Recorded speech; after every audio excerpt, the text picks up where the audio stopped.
Good morning guys. Pupunta po ako guys sa Pag-ibig guys. Dahil due date ngayon guys ng payment namin sa bahay. So guys, naghihintay po ako ng elevator para akit ako sa third floor dito sa Pag-ibig.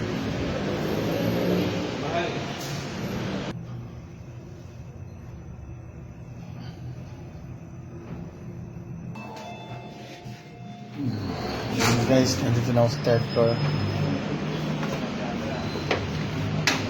Ano kakagada? Billing. Okay guys, nandito na ako sa loob ng Pag-ibig guys.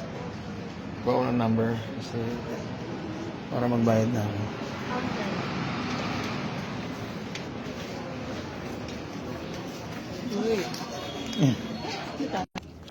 Ito guys, naghihintay pa rin ako guys muna ng number.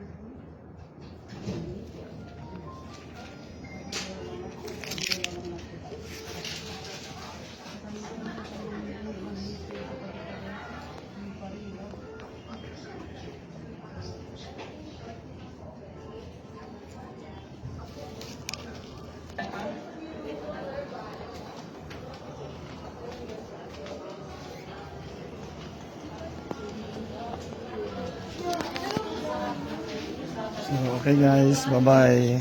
Dito na tayo sa Pag-ibig guys.